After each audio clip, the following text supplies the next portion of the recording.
Hey everyone, tonight we're going to climb high into the Andes Mountains. Not to conquer peaks, but to explore something far more intimate and, frankly, a bit more relatable. The quirky sleep habits of the ancient Incas. So, you're lying there, perhaps tucked into your bed, feeling the comfort of your mattress and the softness of your pillow. Now, imagine trading all that for a woven mat on a stone floor, high up in a mountain dwelling, where the air is thin and the nights are incredibly cold. You can almost feel the chill, can't you? The quiet hum of the night, perhaps the distant bleating of a llama, or the whisper of wind through ancient stone. It's a world away from our modern notions of bedtime routines, and you probably wouldn't survive a night there without a serious cold weather sleeping bag. That's a reality check for your cozy evening.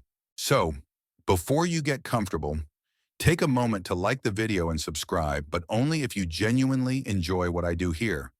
If you're listening in, drop a comment with your location and the local time. I love seeing where everyone tunes in from. And hey, if you're enjoying the slow, steady dive into history, make sure to like and follow the channel to keep up with all the exciting parts yet to come. Now, dim the lights. Maybe turn on a fan for that soft background hum, and let's ease into tonight's journey together. You're standing on a mountain slope in the heart of the Inca Empire, gazing up at stone terraces clinging to the impossibly steep terrain. The sun dips below the horizon, painting the sky in hues of fiery orange and deep purple, and a chill quickly descends. For the ancient Incas, sleep wasn't just a simple act of resting your head. It was intricately woven into their daily lives, their environment, and their profound connection to the cosmos. Their lives were dictated by natural cycles, the rising and setting of the sun, the phases of the moon, and the agricultural seasons. These natural rhythms fundamentally influenced when and how they slept. Think of it as a constant dance with nature, where your bedtime was often dictated by the position of the stars or the needs of your crops. A mainstream historical fact is that the Inca Empire, stretching across the rugged Andes, thrived on meticulous organization and a deep respect for natural cycles. Their agricultural calendar, vital for survival in such challenging terrain, demanded specific work at specific times, which in turn influenced their waking and sleeping patterns. You see, when your livelihood depends on planting potatoes at just the right moment or harvesting quinoa before the frost, you adapt your life, including your rest, to fit those demands. It wasn't about catching 8 consecutive hours of Z's. It was about optimizing rest for maximum productivity and survival. One quirky or fringe tidbit about Inca life that would definitely impact sleep is the concept of Aini, a principle of reciprocal labor. Everyone helped everyone else. So, if your neighbor needed help with their terraced fields, you'd lend a hand, and they'd return the favor. This communal work ethic meant that daily schedules, including rest periods, were often flexible and communal, adapting to collective needs rather than individual preferences. Imagine trying to get a full night's sleep when half the village is up early for a communal harvest, or staying up late for a community weaving project. Your sleep schedule might have been less about your internal clock and more about the collective rhythm of your community. Historians still argue whether the Incas' adaptation to their harsh environment, particularly their sleeping patterns, was a deliberate cultural choice reflecting their worldview, or if it was simply a practical necessity forced upon them by the challenging Andean climate in their agrarian lifestyle. It's a fascinating chicken or egg question. Did their environment shape their sleep? Or did their beliefs about harmony with nature lead them to embrace a particular kind of rest as you tuck yourself in tonight? Consider the incredible contrast to their lives. Their sleep wasn't just about comfort, it was about survival, community, and an unshakable connection to the very breath of the mountains. And speaking of mountains, the sheer altitude presented its own set of challenges for getting a good night's rest. You've just been introduced to the rigorous rhythm of nature lifestyle of the ancient Incas and how it shaped their daily existence, including their sleep. But one of the most immediate and profound challenges to getting a good night's rest in the Inca Empire wasn't just community chores or agricultural demands. It was the very air they breathed. You're about to explore the physiological realities of high-altitude sleep challenges and how living thousands of meters above sea level fundamentally altered their rest. A mainstream historical fact is that the heartland of the Inca Empire, including cities like Cusco, was situated at incredibly high altitudes, often exceeding 3,000 to 4,000 meters, 10,000 to 13,000 feet above sea level. You've probably felt a bit breathless just walking up a few flights of stairs. Right now, imagine trying to sleep soundly where there's significantly less oxygen in the air. This phenomenon, known as hypoxia, directly impacts sleep quality. Your body works harder to get oxygen. Your breathing can become irregular, and you might experience more awakenings throughout the night. It's like trying to run a marathon and then immediately settle down for a restful nap. One of the common effects of high altitude on sleep is periodic breathing, shusho, where your breathing pattern alternates between rapid, deep breaths and shallow, even absent, breath apnea. This isn't sleep apnea in the modern sense of a collapsed airway, but a physiological response to the lower oxygen levels. For the Incas, this was just a normal part of their nightly experience. You can almost hear the subtle shifts in breathing patterns throughout an Inca household at night, a collective, unconscious dance with the thin air. It makes you wonder if they just assumed everyone occasionally stopped breathing for a few seconds during sleep, a quirky part of Andean life. Here's a quirky or fringe tidbit. Some researchers speculate that the constant, subtle hypoxia experienced by the Incas might have led to different dream experiences or even altered states of consciousness during sleep. While highly theoretical, the idea is that the brain, deprived of its usual oxygen supply, might have generated more vivid, unusual, or even religiously significant dreams.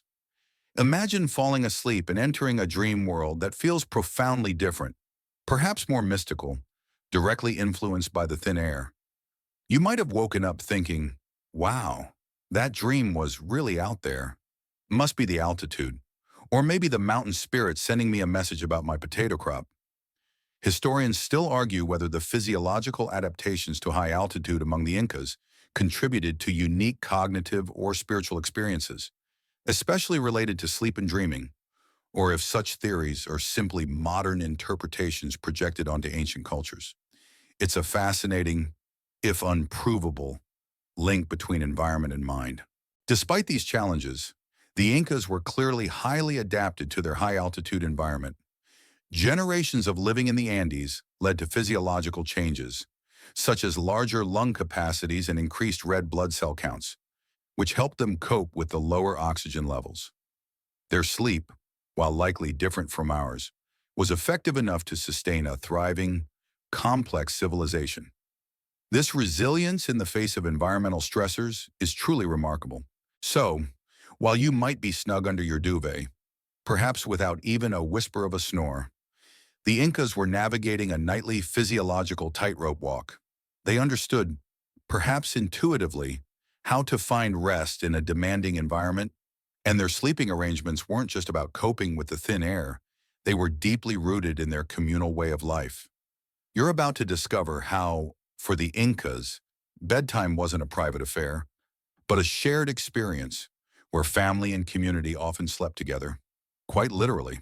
You've just gained a new appreciation for the Incas' nightly struggle against thin air. Now, imagine surviving those high-altitude nights not in a private bedroom, but with your entire family, and sometimes even extended kin, all sharing the same space. You're about to delve into the fascinating world of communal living, communal sleep, among the ancient Incas, where bedtime was a surprisingly social, open affair. A mainstream historical fact is that Inca housing, even for ordinary citizens, was typically composed of single-room structures made of stone or adobe, often with thatched roofs. These dwellings, while sturdy and well-built, were not designed with multiple segregated bedrooms like modern homes. Instead, the entire family would live, cook, eat, and sleep together in this single shared space. Think of it less like an open-plan apartment and more like a very cozy, very populated studio. Privacy, in our modern sense, was simply not a concept tied to individual sleeping quarters. This communal sleeping arrangement wasn't merely a matter of architectural simplicity. It was deeply ingrained in Inca social structure and their emphasis on community. Families were the fundamental unit of society, and living closely reinforced bonds, facilitated shared warmth, crucial in the cold Andes, and made it easier to manage daily tasks. Imagine the subtle sounds of a bustling Inca night, the soft breathing of multiple sleepers, the occasional rustle of a llama wool blanket, perhaps a child murmuring in their sleep. It fostered a sense of collective security and togetherness. Here's a quirky or fringe tidbit. While the whole family slept in one room, there might have been subtle distinctions in sleeping areas based on status or age. The elder members or heads of the household might have had a slightly more sheltered spot or a thicker mat. It wasn't about separate rooms, but perhaps a nuanced hierarchy within the shared space. You can almost picture an ancient Inca child nudging their sibling, whispering, "Quit hogging the warm spot near the wall. Atuk Mama always said that's for the elders." This highlights that even in communal settings, subtle social cues and informal rules would have governed sleeping arrangements. Historians still argue whether the apparent lack of privacy in Inca sleeping arrangements reflected a different cultural understanding of personal space, or if it was primarily a practical adaptation to cold environments and resource limitations. It's a debate that delves into cultural values versus environmental necessities. The lack of internal divisions in their homes meant that the sleeping space was also the living space. There were no separate dining rooms that converted into bedrooms. Activities flowed seamlessly. When it was time for sleep, mats woven from natural fibers like reeds or grasses, often covered with warm llama or alpaca wool blankets, would be unrolled on the stone or packed earth floors. In the morning, these would likely be rolled up and stored, clearing the space for daytime activities. It was a highly adaptable and efficient system, maximizing the utility of limited living areas. So, while you might cherish your individual bedroom and the quiet solitude of your nightly rest, the Incas found comfort and security in shared slumber. Their communal sleeping habits were a reflection of their tightly knit social fabric and their pragmatic approach to living in a challenging environment. This close proximity also influenced how they actually lay down to sleep, leading us to consider their common sleeping positions and what they might tell us about Inca physiology and culture. You've just pictured the cozy, bustling, communal sleeping arrangements of an Inca family, huddled together against the Andean chill. Now, let's talk about what made those nights even remotely tolerable, especially given the biting cold of the high-altitude evenings. You're about to appreciate the unsung heroes of Inca, Bedtime, their incredible textiles and warmth, specifically the Andean blankets that were far more than just coverings. A mainstream historical fact is that the Incas were master weavers, renowned for the quality and intricate designs of their textiles. These weren't just decorative. They were absolutely essential for survival in the varied and often harsh climates of the empire. For sleeping, blankets woven from alpaca and llama wool were paramount. Alpaca wool in particular is incredibly soft, lightweight, and exceptionally warm due to its hollow fiber structure, making it a natural insulator against the cold. Imagine pulling up a blanket that feels like a cloud, but keeps you as warm as a roaring fire. These weren't factory-produced duvets. Each one was a testament to hours of skilled labor. From shearing the animal to spinning the yarn and weaving the fabric, these blankets, along with woven mats or animal skins laid on the floor, formed the entirety of an Inca person's bedding. They were layered for maximum warmth, effectively creating a personal cocoon against the dropping temperatures. You can almost feel the softness of the alpaca wool against your skin, the subtle earthy scent of the natural fibers, providing a vital barrier between your body and the cold stone or earth floor. It was a practical, elegant solution to a fundamental problem of living in the mountains. Here's a quirky or fringe tidbit. The colors and patterns of these textiles often held symbolic meaning, indicating social status, geographic origin, or even personal affiliations. So, while you were bundling up for warmth, your blanket might also have been subtly broadcasting your identity to anyone who saw it. Imagine your ancient Inca blanket being not just cozy, but also a quiet fashion statement. Oh, that's a lovely geometric pattern. Pachacuti. Is that from the coastal regions? Or are you just feeling particularly agricultural? Tonight, this blend of practicality and symbolism is a hallmark of Inca culture. Historians still argue whether the complexity and vibrancy of Inca textiles were primarily driven by utilitarian needs for warmth and durability, or if their aesthetic and symbolic value held greater importance in a society that lacked a written language. It's a debate about art, function, and communication. Beyond personal warmth, the communal sleeping arrangements we talked about earlier also played a role in heat conservation.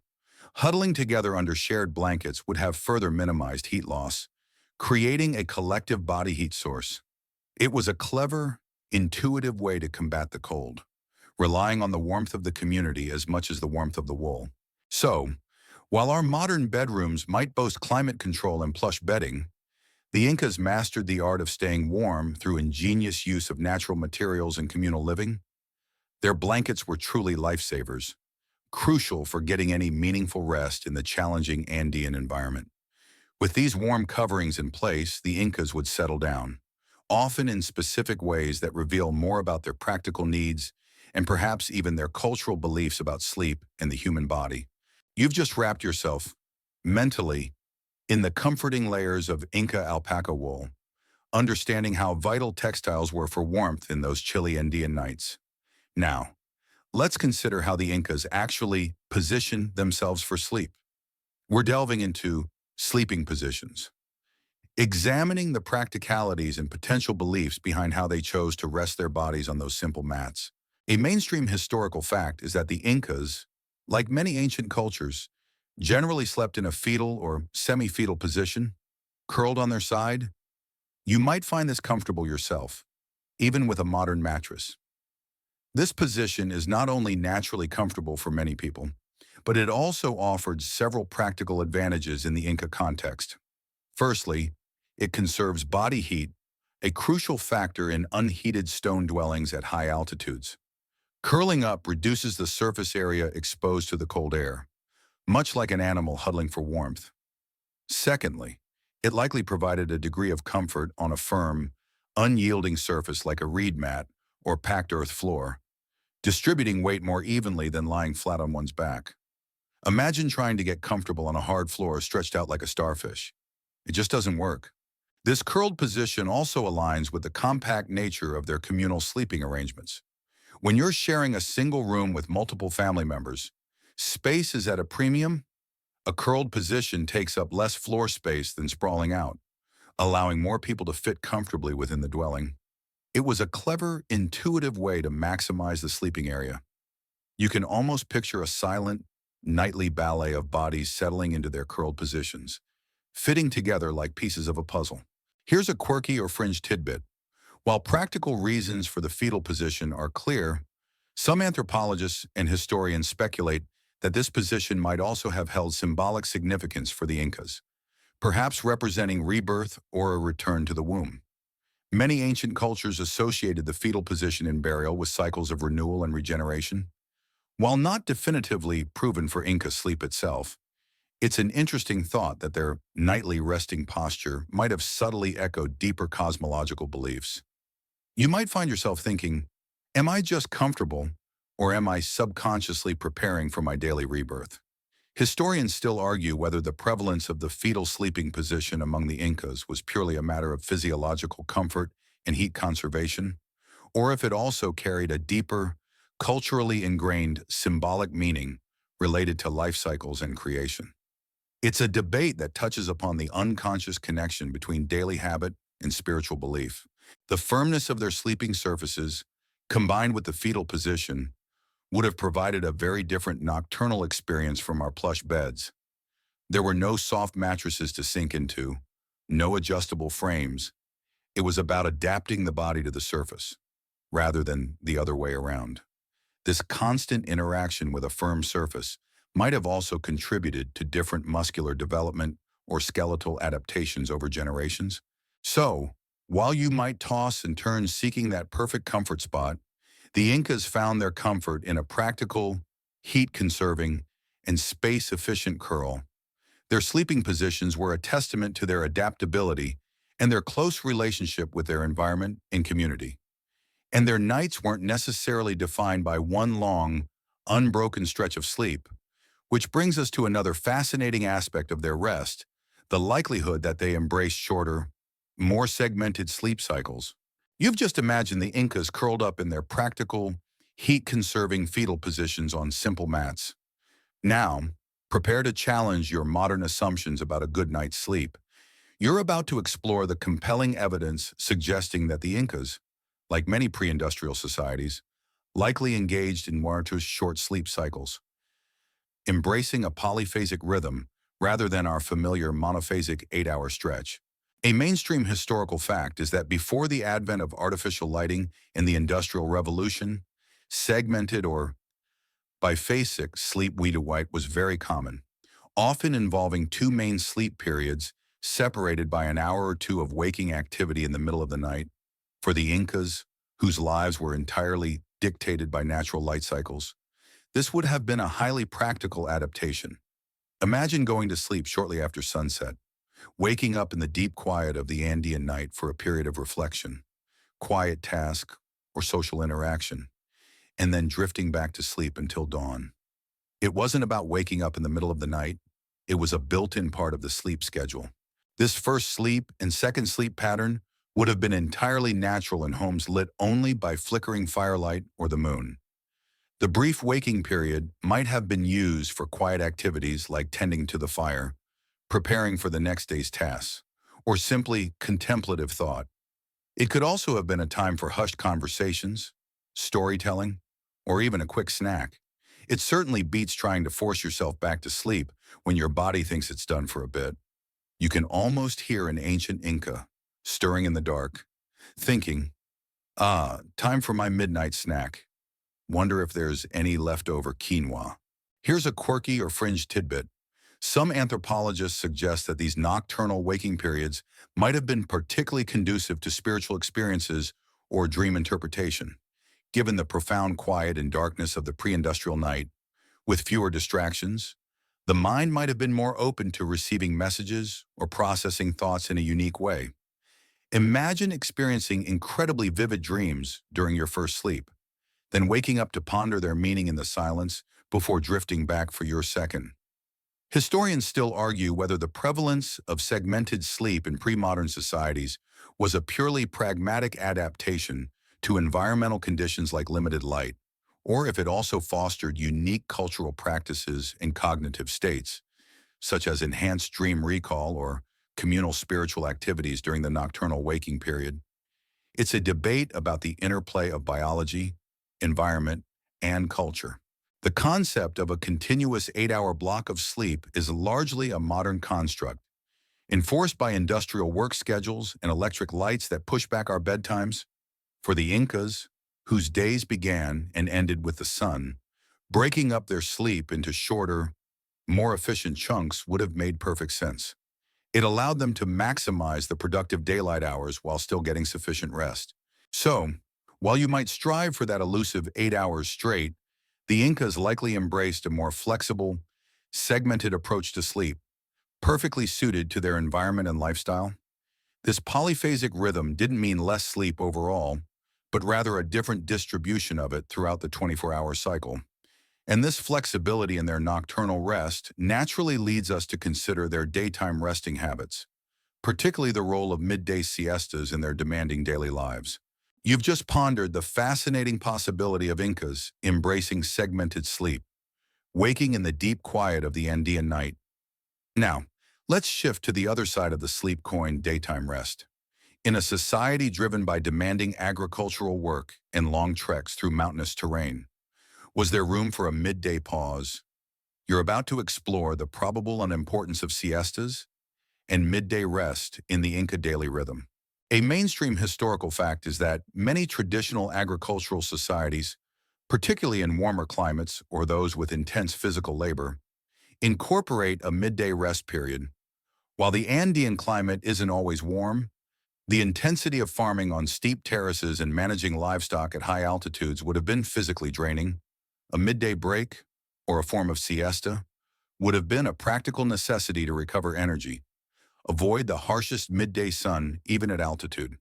The sun can be intense and maintain productivity throughout the long workday. Imagine laboring in the fields from dawn, then taking a much-needed pause as the sun reaches its zenith before resuming your tasks. It wasn't about laziness, it was about efficiency. This rest period might not have always involved deep sleep, but rather a time for quiet repose, light meals, or simply retreating from the direct sun. Farmers might have sought shade under a rock outcrop or a small shelter, unrolling a mat for a brief lie-down. It was a chance to replenish, both physically and mentally, before tackling the afternoon's demands. You can almost feel the gentle warmth of the midday sun on your eyelids as you drift into a light doze, the distant sound of wind through the grass, a natural lullaby. Here's a quirky or fringe tidbit. While formal evidence of siesta culture, as we know it, is scarce in the archaeological record, people don't usually leave evidence of napping. The demanding nature of Inca public works projects, like road building or terracing, almost necessitates such breaks. Imagine a crew constructing a vast road system, hauling heavy stones. They couldn't sustain peak effort for 12 continuous hours. Short, regular rest periods, including a midday break, would have been built into the work schedule to maintain efficiency and prevent exhaustion. You can picture a stern Inca foreman blowing on his panpipes to signal the midday break. All right, everyone, half an hour to recharge. No dreaming of rebellious llamas. You hear this pragmatic approach to energy management would have been crucial for their monumental achievements. Historians still argue whether the Incas' daily rhythm truly incorporated a widespread siesta culture, or if brief rest periods were simply informal, individual responses to fatigue and climate, not a formalized part of their societal structure. It's a debate about the distinction between cultural practice and individual adaptation. The integration of these rest periods, alongside their segmented nocturnal sleep, suggests a highly adaptable and intuitive approach to managing energy and optimizing rest throughout the 24-hour cycle. It wasn't about rigid schedules, but about listening to the body and the demands of the environment. This flexible approach to sleep, constantly adjusting to both external conditions and internal needs, highlights the Incas' deep connection to natural rhythms. So, while your midday might involve a quick coffee, the Incas likely favored a more horizontal approach, recharging their bodies under the Andean sun. This pragmatic approach to rest ensured they were ready for the next challenge, whether it was building another terrace or facing the cold mountain night. And speaking of the mind at rest, for the Incas, sleep wasn't just about physical recovery. It was a gateway to another realm, where dreams held profound significance as messages from the spirits. You've just considered the Incas' likely embrace of midday siestas, a pragmatic way to manage energy in their demanding lives. Now, let's leave the physical realm of rest and venture into the mysterious landscape of the mind at night. For the Incas, sleep wasn't just about physical recuperation, it was a profound gateway, a direct line to the divine. You're about to explore how dreams and omens were interpreted as vital spiritual messages in the Inca world. A mainstream historical fact is that dreams held significant cultural and religious importance across many ancient Andean cultures, including the Incas. They were not viewed as random neurological firings, but as communications from the Huaca's sacred places or objects, ancestors, deities, or the spirits of nature. Imagine waking up and immediately pondering the symbols and narratives of your dream, knowing it might contain a crucial warning about a future crop failure, guidance on a political decision, or even a personal blessing. It was like receiving a nightly spiritual telegram. Dream interpreters, often specialized priests or shamans, played a crucial role in Inca society. When someone had a particularly vivid or unsettling dream, they might consult these experts to understand its hidden meaning. The interpretation wasn't always straightforward. It required knowledge of complex symbolism and an understanding of the individual's life circumstances. You can almost picture an Inca commoner describing a dream about a two-headed llama to a wise old priest who patiently listens before offering a cryptic yet profound explanation. It was a serious business, as misinterpreting a divine message could have dire consequences. Here's a quirky or fringe tidbit. While many dreams were taken seriously, there might have been a folk belief that some bad dreams could be neutralized or redirected through specific rituals upon waking. Perhaps splashing cold water on your face, or immediately telling the dream to a plant to give it away to nature. Imagine waking from a nightmare about falling off a mountain and quickly performing a little ritual to prevent it from coming true. Just sending that one back to the cosmos. Thanks. This suggests a proactive approach to managing the potentially unsettling aspects of the dream world, adding a layer of charming superstition to their spiritual practices. Historians still argue whether the Incas' extensive focus on dream interpretation was a primary driver of daily decision-making, or if it served more as a psychological coping mechanism, offering explanations and reassurance in a world often unpredictable. It's a debate about the practical application versus the emotional comfort provided by their beliefs. The content of dreams often reflected their waking lives and their environment.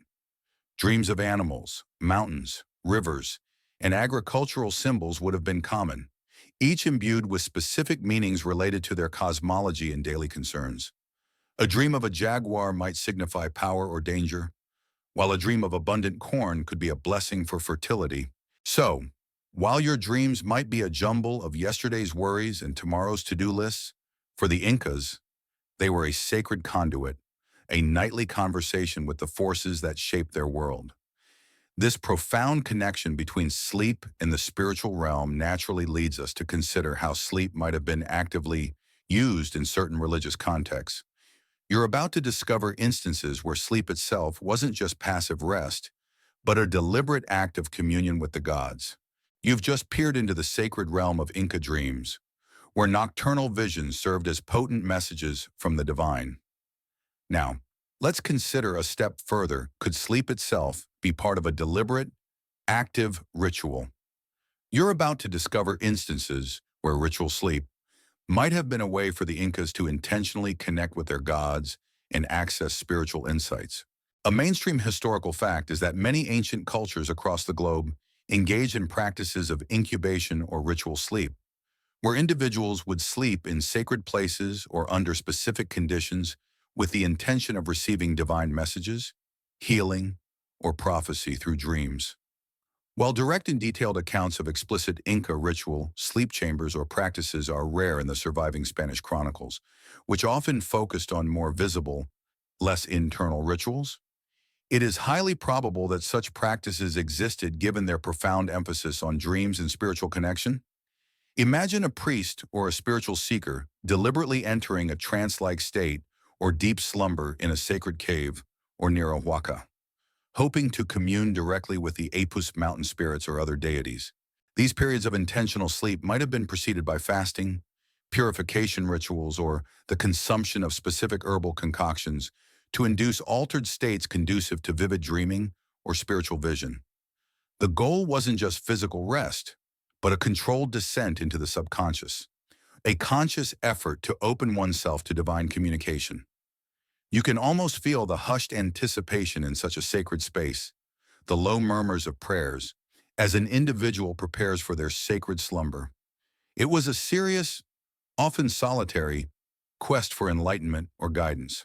Here's a quirky or fringe tidbit. Some archaeological sites in the Andes, particularly those with small, secluded niches or chambers in sacred areas, have been hypothesized by some scholars as potential spaces for ritual sleep or meditation. While their exact purpose remains an open scholarly debate, the physical layout of these spaces suggests a deliberate design for quiet contemplation or specific ritual practices that might involve extended periods of stillness or rest. You can picture a priest curling up in a tiny, carved alcove high on a mountain, wrapped in his finest alpaca blanket, seeking a direct connection to the sky god Inti. Right, just a quick nap with the universe.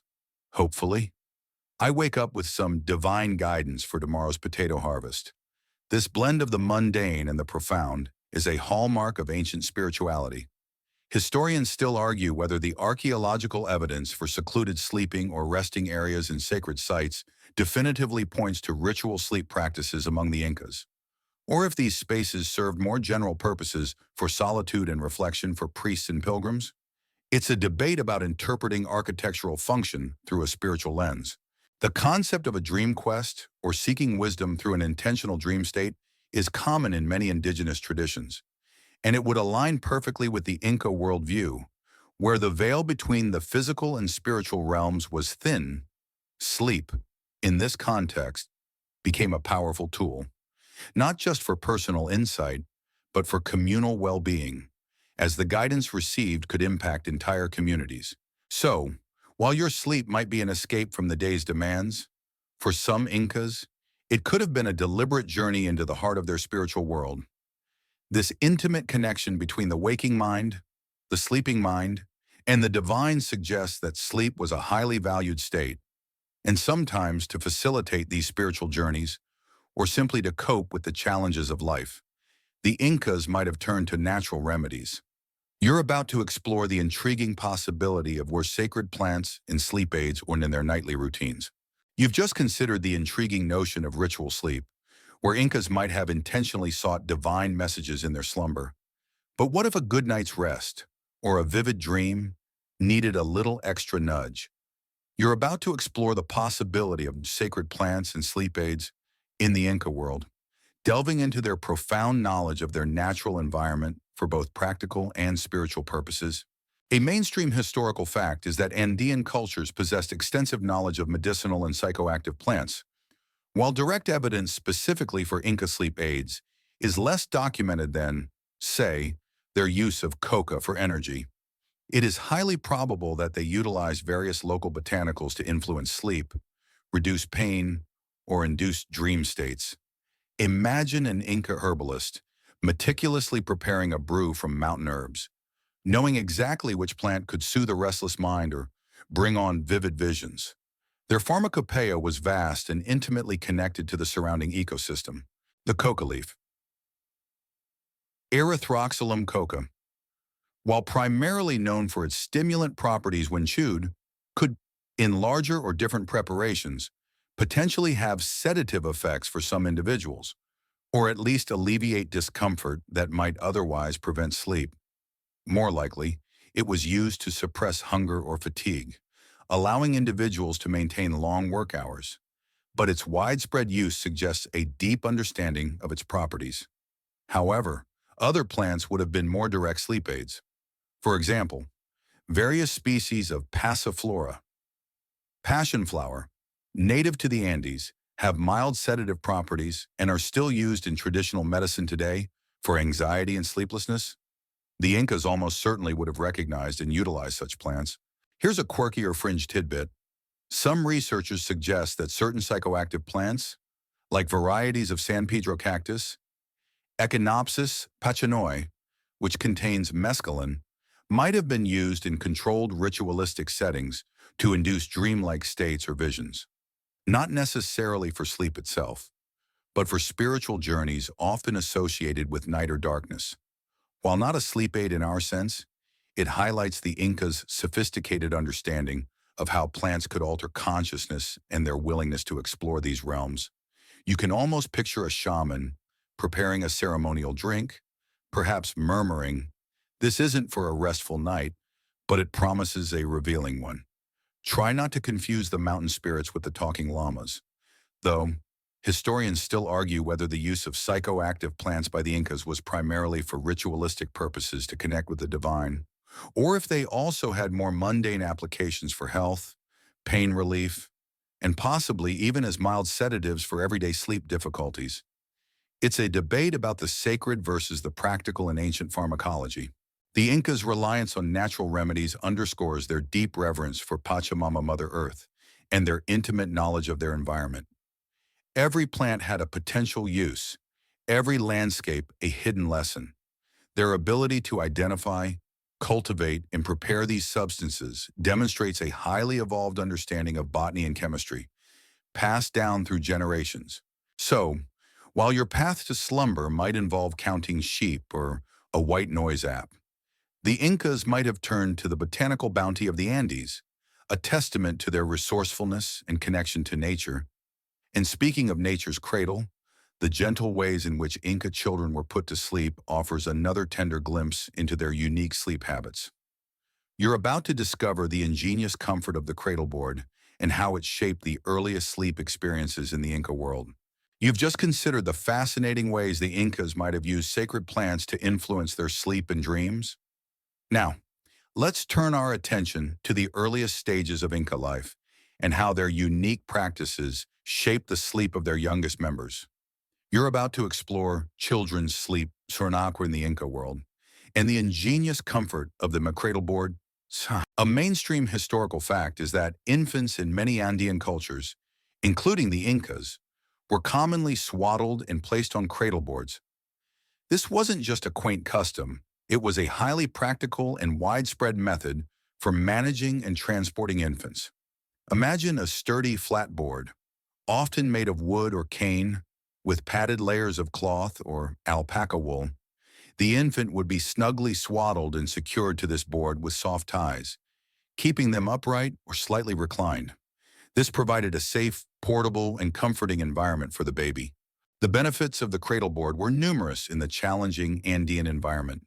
It kept the baby warm, protected from accidental bumps or falls in a busy communal dwelling, and safe from dust or insects on the earthen floor. More importantly, it allowed mothers to carry their infants easily on their backs while working in the fields, weaving, or traveling. The baby, secure and often facing outwards, would be gently rocked by the mother's movements, a natural lullaby of daily life. You can almost feel the gentle sway, the consistent warmth, as an Inca baby drifts off to sleep, feeling the close presence of its mother. Here's a quirky or fringe tidbit. While practical for portability, the continuous use of cradle boards, particularly rigid ones, has been observed to sometimes lead to a flattening of the back of the infant's head. This was often seen as an aesthetic or ethnic marker in some ancient Andean cultures, though it's debated if it was a deliberate practice for the Incas themselves or a coincidental outcome. You can almost hear an ancient Inca mother admiring her baby's perfectly shaped head, thinking, just like its ancestors. The cradle board works wonders for a strong, flat head, perfect for wearing a noble headdress later in life.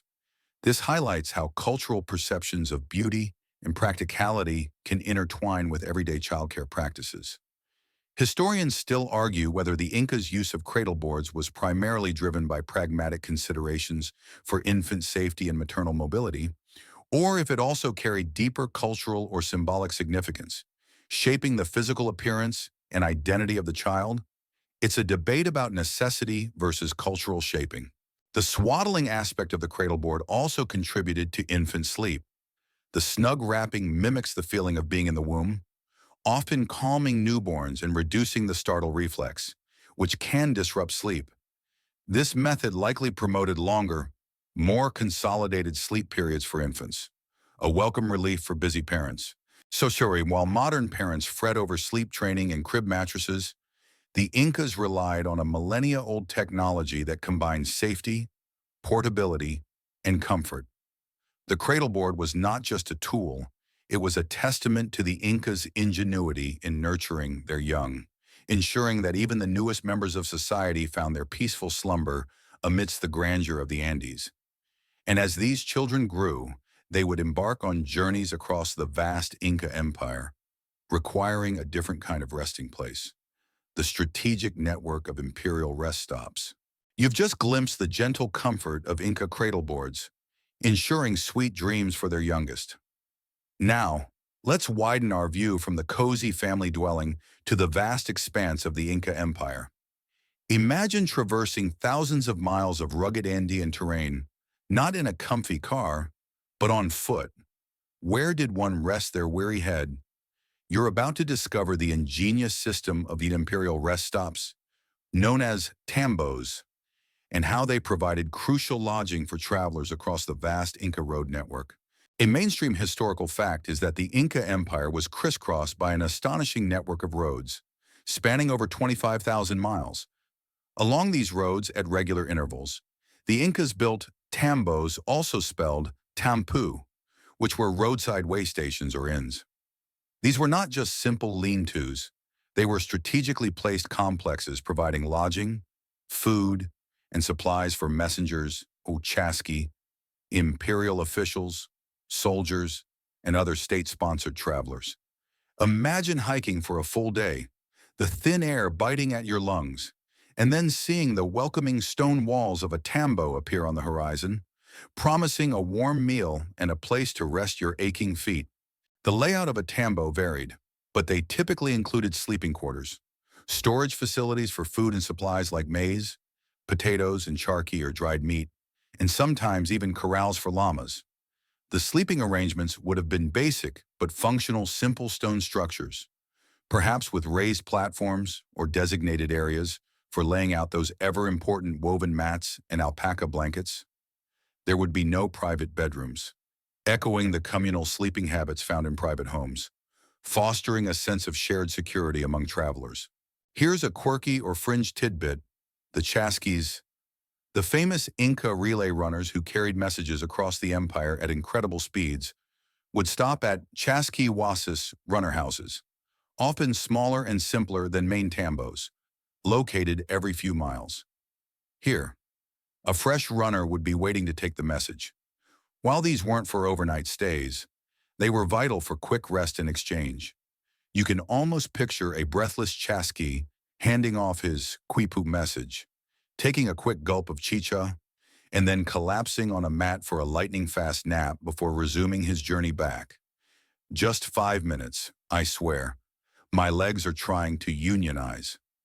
This highlights the incredible physical demands placed on imperial couriers and the necessity of even fleeting moments of rest. Historians still argue whether the primary purpose of the tambo system was military to support troop movements, administrative to facilitate communication and control, or economic to manage resource distribution across the empire. It's a debate about the multifaceted utility of Inca infrastructure.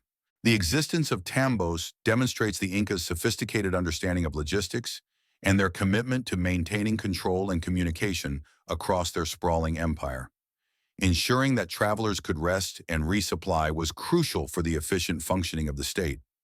Without these regular rest stops, the vast distances and challenging terrain would have made imperial administration, trade, and military movements far more difficult, if not impossible. So, while your road trip might involve a motel with a continental breakfast, the Incas relied on a network of strategically placed stone inns, offering a rugged but vital respite from their demanding journeys. These tambos were testaments to their organizational genius, ensuring that even on the road, weary travelers could find a measure of sleep, preparing them for the challenges of another day in the high Andes. And speaking of challenges, physical ailments were a constant presence, bringing us to how the Incas viewed sleep in the context of healing and recovery. You've just seen how the Incas meticulously planned for rest along their vast road networks, acknowledging the physical toll of travel. Now, let's consider another vital aspect of life where sleep played a crucial role: health and healing. You're about to explore the Inca understanding of our sickness and sleep, and how they viewed rest as a vital component of recovery. A mainstream historical fact is that ancient Inca medicine, while not based on germ theory, was surprisingly advanced for its time, incorporating surgical procedures like trepanation, herbal remedies, and ritual healing. Within this holistic approach, rest was instinctively understood as fundamental to recovery. When someone was ill or injured, they would naturally be encouraged, or even forced, to rest. Imagine an Inca curandero healer prescribing not just a medicinal plant concoction, but also strict instructions to simply lie down, stay warm under those thick alpaca blankets, and sleep. This basic understanding of the body's need for recuperation is universal, transcending cultures and eras. For the Incas, illness often had spiritual as well as physical dimensions. A sickness might be attributed to an imbalance, a transgression against a deity, or the influence of malevolent spirits. In such cases, ritual healing would accompany physical remedies. This might involve prayers, offerings, and also periods of seclusion and rest, allowing the patient's spirit to heal alongside their body. The act of sleeping, as we discussed with dreams, could itself be seen as a time when the spirit was more receptive to divine intervention or purification. You can almost feel the quiet stillness of a sick room, filled with the scent of burning herbs, as a healer quietly watches over a slumbering patient, trusting in both plant medicine and the power of restful sleep. Here's a quirky or fringe tidbit. Some historical accounts or archaeological evidence suggest that specific sacred sites, or huacas, were associated with healing, and sick individuals might journey to these places seeking spiritual intervention. If they did so, a period of ritual sleep or deep meditation at the site might have been part of the healing process, aiming to receive divine guidance or healing dreams. Imagine traveling to a holy mountain, perhaps with a persistent cough, and then settling down for a dedicated, hopeful sleep near a sacred spring, believing the very earth would cradle you to health. Just a quick snooze by the sacred rock, and my aches will vanish. Probably. Historians still argue whether the Incas' emphasis on rest for healing was primarily a practical observation of its physiological benefits, or if it was more deeply embedded in their spiritual beliefs about the body's connection to the cosmos and the need for spiritual realignment during illness. It's a debate about the interplay of practical medicine and profound spiritual conviction. The demanding physical nature of daily life in the Andes meant that even minor illnesses or injuries could severely impact an individual's ability to contribute to the community. Therefore, effective recovery was not just a personal concern, but a communal one. Ensuring that the sick had adequate rest was vital for their speedy return to health and productivity. So, while your doctor might prescribe bed rest and a specific medication, the Incas understood the intrinsic value of restorative sleep as a powerful healer, a natural medicine in its own right. Their approach to sickness was holistic, encompassing physical remedies, spiritual rituals, and the quiet, profound power of rest. However, not all sleep in the Inca Empire was a gift. Some might have been deliberately withheld. You're about to delve into a darker aspect, whether punishment and sleep deprivation played a role in ancient Inca discipline. You've just explored how the Incas viewed sleep as a vital component of healing, a natural path to recovery. But what if sleep was not granted, but rather deliberately denied? You're about to delve into a darker, more coercive aspect of Inca society, the possibility that punishment and sleep deprivation played a role in their system of discipline and control. A mainstream historical fact is that the Inca Empire, while known for its impressive organization and social welfare, also maintained a strict legal code and system of punishment to enforce order and control. Crimes ranging from theft and adultery to rebellion could be met with severe penalties, including public shaming, physical mutilation, or even death. While direct evidence of formalized, long-term sleep deprivation as a primary punishment is not extensively documented in the Spanish chronicles, it's a known method of interrogation and control used by various societies throughout history. It is highly plausible that short-term sleep deprivation, combined with other forms of duress, might have been employed during interrogations to extract confessions or information. Imagine a detainee, exhausted and disoriented, standing for hours or days without rest, the thin Andean air making their fatigue even more profound. The Incas did employ methods of public humiliation and physical stress as punishment. For instance, individuals might be forced to carry heavy loads, stand in uncomfortable positions for extended periods, or be left exposed to the elements.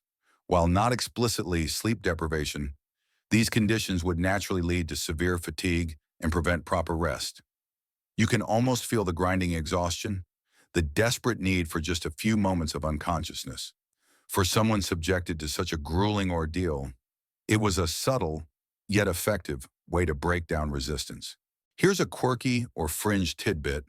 While not a direct punishment, the very nature of demanding imperial service, such as that required of the Shasky relay runners, could have involved periods of intense, self-imposed sleep deprivation to deliver urgent messages. Imagine a Chasky pushing through the night, fueled by coca leaves and sheer determination, sacrificing sleep to ensure a message reached its destination on time. You might hear him muttering to himself, "Just one more mountain, just one more message." Sleep can wait until Inti rises. This isn't punishment, but it shows a societal acceptance, or even expectation, of pushing the limits of sleep when duty called. Historians still argue whether the Inca state systematically employed sleep deprivation as a recognized method of punishment or interrogation, or if such instances were informal, ad hoc practices used by local authorities. It's a debate about the formality and extent of coercive tactics within the Inca legal system. The strict social control maintained by the Inca Empire, with its emphasis on collective responsibility and obedience to the Sapa Inca, suggests that various means of enforcing compliance would have been at their disposal. While public executions and mutilations were undeniably severe, more subtle forms of control, like the psychological pressure induced by sleep deprivation, might have been equally effective in maintaining order. So, while we've mostly discussed sleep as a natural, restorative, or even spiritual act for the Incas, it's a stark reminder that in any hierarchical society, control over fundamental human needs can become a tool of power, from the gentle rocking of the cradleboard to the harsh realities of potential sleep denial. The Inca relationship with rest was as complex and multifaceted as their empire itself. And speaking of the grand scale, their understanding of sleep might have been connected to something even larger, the movements of the cosmos. You've just considered the grim possibility of sleep deprivation as a tool of punishment in the Inca Empire, a stark contrast to their usual reverence for rest. Now, let's lift our gaze from earthly concerns to the celestial realm. For the Incas, whose lives were so deeply intertwined with the natural world, it's highly plausible that their understanding of sleep cycles was connected to the vast, awe-inspiring movements of the cosmos. You're about to explore potential connections between Inca sleep cycles and astronomical alignments. Inashawam, a mainstream historical fact is that the Incas were masterful astronomers and possessed a sophisticated understanding of celestial bodies. They observed the sun, moon, stars, and planets with remarkable precision, integrating these observations into their calendars, agricultural practices, and religious rituals. Their architectural marvels, like Machu Picchu and the Coricancha Temple of the Sun in Cusco, often show precise alignments with solstices, equinoxes, and specific star risings. Imagine a culture where the position of a constellation in the night sky might subtly influence when you settled down for your first sleep, or when you rose for your second. While there's no direct historical text explicitly stating Incas slept according to the Pleiades, their deep connection to astronomical cycles suggests that their daily and nightly rhythms would have been implicitly, if not explicitly, influenced by the heavens. For an agrarian society whose harvest depended on precise timing, the stars were their ultimate clock and calendar. If the changing position of certain constellations signaled the time to plant or harvest, it would naturally influence when the community woke and slept to perform those tasks. You can almost feel the chill mountain air as an ancient Inca gazes at the Milky Way, known to them as the Mayu or Celestial River, and decides it's time to retire, knowing the stars would guide the coming day. Here's a quirky or fringe tidbit. Some researchers propose that the Incas' segmented sleep patterns, with a period of nocturnal waking, might have been partly driven by the need for astronomical observation. In a world without artificial light pollution, the night sky in the Andes is spectacularly clear. That middle-of-the-night waking period could have been an ideal time for priests or astronomers to observe celestial phenomena, track constellations, or conduct religious rituals tied to the stars. Imagine a brief awakening where instead of checking your phone, you step outside to gaze at the heavens, seeking divine patterns. Ah, the Lama Concha constellation is perfectly aligned. Time for my second sleep, or perhaps a quick prayer to Mama Quilla. Historians still argue whether the Incas' profound astronomical knowledge primarily served practical purposes like calendrical calculations for agriculture, or if it held an equally significant, if not greater, spiritual role in shaping their daily rituals and influencing patterns of rest and wakefulness. It's a debate about the practical versus the sacred in ancient science. The celestial bodies were not just distant objects. They were deities or powerful forces that directly impacted human life. The sun god Inti was central to their cosmology, and the moon goddess Mama Quilla governed cycles of life and fertility, aligning human activity, including the rhythm of sleep. With these cosmic movements would have been a deeply respectful and spiritually significant act, a way of living in harmony with the universe. So, while your sleep might be governed by your alarm clock, the Incas likely found their bedtime signals in the majestic dance of the stars and planets, a profound connection between their internal rhythms and the grand pulse of the cosmos. From the communal mat to the cosmic alignment, their sleep was deeply embedded in their unique worldview. And speaking of cosmic connections, the highest echelons of Inca society, the royalty would have experienced sleep in an entirely different, perhaps more luxurious way. You've just pondered the cosmic dance of Inca sleep, guided by the stars and the rhythms of the universe. Now, let's descend from the general population to the very pinnacle of Inca society, to the sacred chambers of the Sapa Inca, the emperor. You're about to imagine royal sleep imperial comforts, and how the most powerful man in the Andes experienced rest in a manner distinct from his subjects? A mainstream historical fact is that the Sapa Inca, as the divine son of the sun god Inti, lived a life of extraordinary privilege and luxury, far removed from the daily realities of his subjects. While commoners slept on simple mats on earthen floors, the Sapa Inca and his royal family would have enjoyed significantly greater comforts. Imagine the finest woven blankets, not just of alpaca, but perhaps of vicuña wool, and even softer, rarer fiber reserved exclusively for royalty. These luxurious textiles would have been layered thickly, ensuring unparalleled warmth and softness, a true royal slumber. While formal beds as we know them were not part of Inca architecture, the Sapa Inca might have had more elaborate sleeping platforms, perhaps slightly raised stone or wooden structures covered with multiple layers of fine textiles, furs, and intricately woven mats. These would have provided a more cushioned and elevated sleeping surface, a clear symbol of his elevated status. You can almost feel the softness of layers of vicuña, the gentle support of a carefully constructed platform, as the Sapa Inca drifts into dreams of imperial glory. Here's a quirky or fringe tidbit. Some historical accounts suggest that the Sapa Inca, due to his divine status, would rarely wear the same clothes twice, and this could have extended to his sleeping textiles as well. While perhaps an exaggeration, it highlights the immense resources at his disposal and the emphasis on ritual purity and newness associated with the divine ruler. Imagine fresh, unused vicuña blankets brought out every night for the emperor's rest. You can almost hear a royal attendant nervously preparing the sleeping quarters, whispering, "Is this blanket absolutely new?" We can't have His Majesty dreaming of sheep shearing. Historians still argue whether the described opulence of royal life, including sleeping comforts, was a direct reflection of the Sapa Inca's actual daily experience, or if it was partly exaggerated by Spanish chroniclers seeking to emphasize the wealth they encountered. It's a debate about historical accuracy versus the pervasive influence of imperial propaganda. Beyond the physical comforts, the Sapa Inca's sleeping environment would have been meticulously controlled. Royal residences, like those within Cusco or Machu Picchu, featured finely cut stone masonry that provided excellent insulation, keeping interiors relatively warm at night.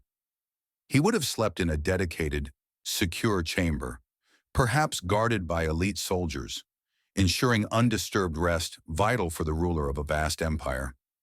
His sleep wasn't just personal, it was a matter of state security. So, while the common Inca sought practical rest in communal settings, The Sapa Inca experienced sleep as an extension of his divine status. Surrounded by the finest materials and utmost security, his nightly repose was a testament to the wealth and power of the empire he commanded. And speaking of rest, for the Incas, sleep wasn't just a nightly occurrence, it was a concept that extended beyond life itself, profoundly linked to their mortuary practices and the idea of an eternal slumber. You've just imagined the imperial comforts of the Sapa Inca's slumber, a world apart from his subjects.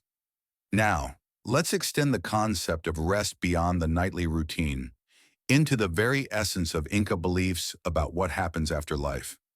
You're about to explore the profound connection between mortuary practices and eternal slumber in the Inca world, particularly their fascinating tradition of mummification. A mainstream historical fact is that the Incas, like the ancient Egyptians, practiced mummification, though their methods and purposes differed significantly. For the Incas, mummification, known as malki, was primarily a form of veneration for deceased rulers and important individuals. These malki were not sealed away in tombs to be forgotten. They were actively involved in the life of the community. Imagine a deceased emperor, mummified and carefully preserved, still attending festivals, receiving visitors, and even consulted on important political matters.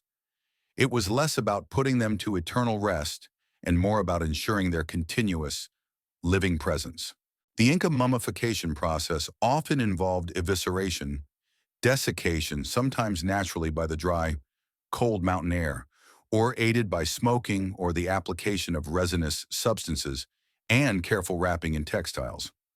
Unlike the Egyptian focus on an intact body for the Anka to return to, the Inca malki served as a physical representation through which the deceased's spiritual essence could continue to interact with the living.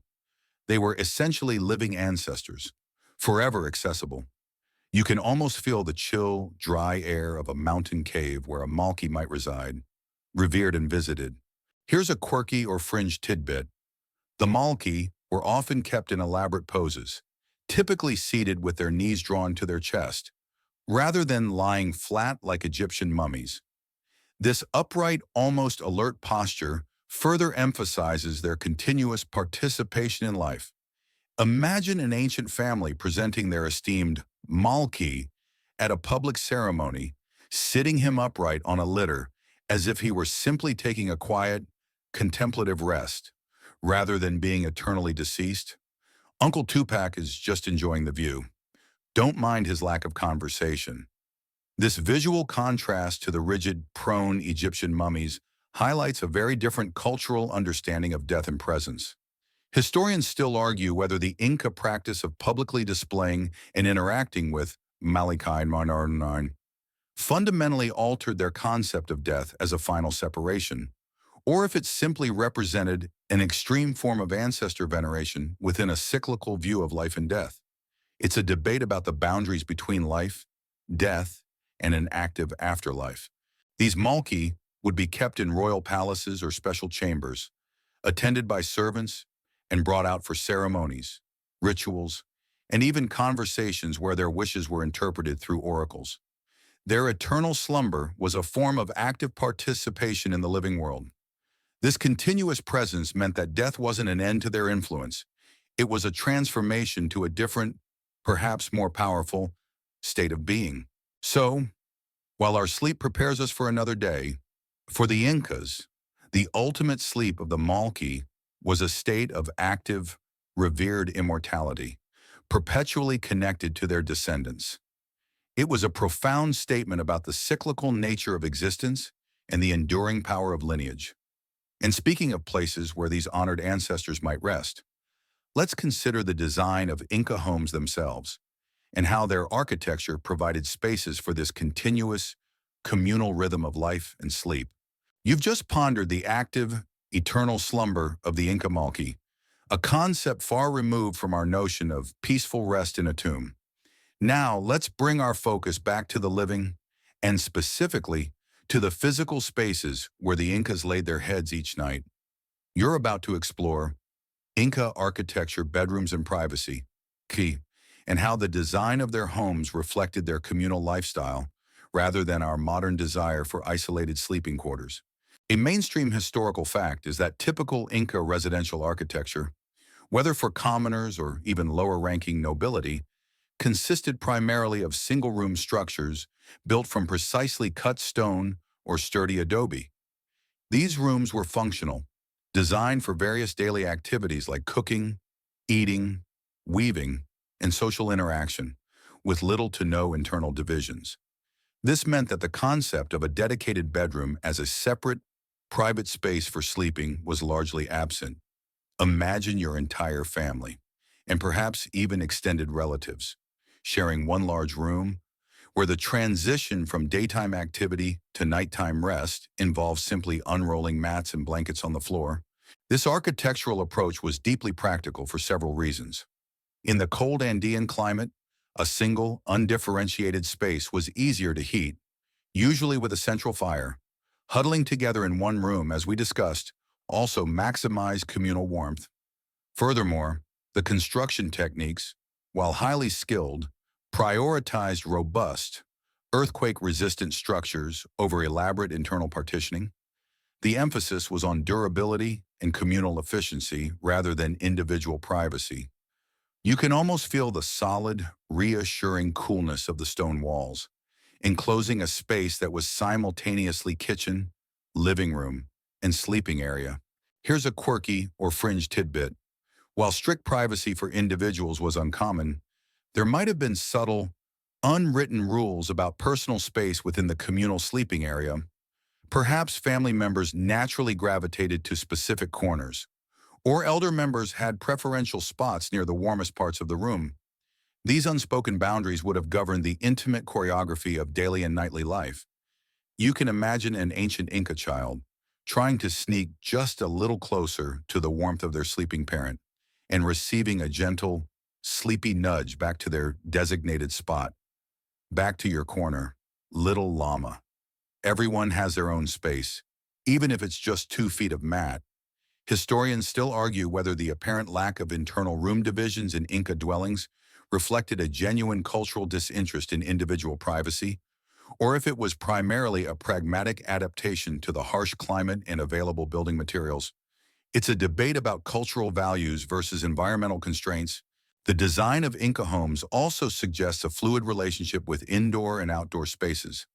Many activities, especially during the day, would have spilled out into courtyards or open areas adjacent to the dwelling. Sleep, however, was clearly an indoor, protected activity.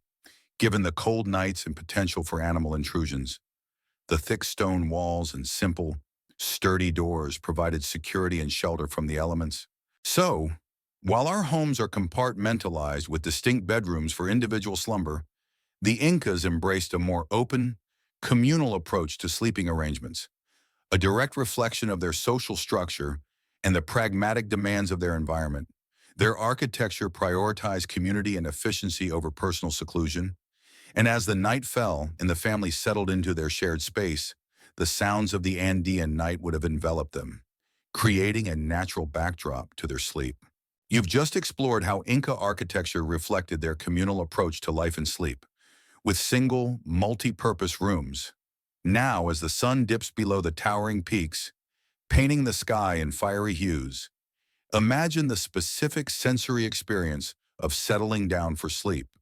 You're about to immerse yourself in the hush sounds of the night Andean ambiance, and how the natural nocturnal soundscape shaped the Incas' journey into slumber. A mainstream historical fact is that in pre-industrial societies, the nights were genuinely dark and quiet, largely devoid of artificial light and mechanical noise. For the Incas, high in the Andes, this silence would have been profound, punctuated only by the sounds of nature. Imagine lying on your woven mat, wrapped in alpaca wool, listening intently. The most common natural sound would be the wind, constantly whispering through the mountains, sometimes a gentle sigh, sometimes a mournful howl through rocky crevices. This ubiquitous sound would have been a constant lullaby, or perhaps a restless companion, to their sleep. Beyond the wind, the nights would have been filled with the sounds of animals. The soft, rhythmic chewing and occasional contented hum of llamas and alpacas might have drifted from nearby corrals. Perhaps the distant hoot of an owl, or the rustle of a small nocturnal creature foraging outside the dwelling. Even the gentle gurgle of a nearby mountain stream or the distant trickle of an irrigation canal might have provided a soothing background. These weren't distracting noises. They were the very pulse of their natural world, intimately connected to their existence. You can almost feel the crisp mountain air, carrying these subtle sounds as you drift toward sleep. Here's a quirky or fringe tidbit. The extreme quiet of the Andean night might have actually made subtle human sounds within the communal dwelling more noticeable. The soft breathing of family members, the rustle of someone shifting on their mat, a quiet cough, these would have been distinct elements of the nocturnal soundscape, fostering an even deeper sense of communal presence and security. Imagine being able to tell who was stirring simply by the rhythm of their breathing in the profound silence. You might even hear the occasional soft snore from Uncle Pachacuti, causing a suppressed giggle from a younger family member. There goes Uncle, serenading the mountain spirits again. This auditory intimacy reinforced the communal bond of the sleeping family. Historians still argue whether the profound silence of pre-industrial nights, particularly in environments like the high Andes, contributed to different patterns of brainwave activity during sleep, potentially influencing dream recall or depth of rest, compared to modern, noise-polluted environments. It's a debate about how environment shapes the very physiology of sleep. The absence of artificial light meant that the rhythms of activity would have naturally wound down with the setting sun. There would be no late-night work by electric light, no glowing screens to disrupt melatonin production. The dim glow of a central fire might have provided the only light, creating soft, flickering shadows on the stone walls, adding to the tranquil atmosphere before sleep. So, while your sleep might be accompanied by the distant hum of traffic or the soft glow of a nightlight, the Incas found their peace in the raw, elemental sounds of the Andes. Their nights were a symphony of wind, animal whispers, and the quiet breaths of their community, a natural soundtrack to their journey into slumber. And speaking of journeys, before they settled into this natural ambiance, what steps might they have taken to prepare their bodies for rest? You're about to consider the possibility of us bathing before bed, and whether hygiene rituals played a role in their nightly routines. You've just imagined the natural symphony of the Andean night, the very soundscape of Inca slumber. Now, let's consider what physical preparations an Inca might have undertaken before settling onto their mat for the night. You're about to explore the possibility of bathing before bed, and whether hygiene rituals played a role in their nightly routines. A mainstream historical fact is that the Incas, like many ancient civilizations, placed a high value on cleanliness and hygiene, far beyond what was common in many parts of medieval Europe. For instance, they had sophisticated systems for water management, including aqueducts and baths in many of their cities and important sites. While daily full-body bathing might not have been possible for everyone, especially in the coldest regions or during dry seasons, practices like washing hands, feet, and faces would have been common. Imagine an Inca person, after a long day of work in the fields or traveling the roads, finding a quiet moment to rinse the dust from their feet in a cool stream or a collected basin of water before settling down. It wasn't about a hot shower, but about practical cleanliness for comfort. Access to water sources like rivers, springs, and specially constructed bathing facilities, often communal, meant that opportunities for washing were available. While no direct historical accounts explicitly detail bedtime bathing rituals for the general populace, the overall emphasis on cleanliness in Inca society suggests that some form of washing before resting would have been a common practice for comfort and to maintain personal hygiene within communal sleeping spaces. You can almost feel the refreshing coolness of mountain water on your skin after a long day. A simple yet effective way to transition from labor to rest. Here's a quirky or fringe tidbit. For the Sapa Inca and the royal elite, bathing would have been a much more elaborate and ritualized affair, likely involving warm water, perhaps heated, and possibly scented herbs or natural cleansers. These baths were not just for cleanliness, but also for purification and spiritual rejuvenation.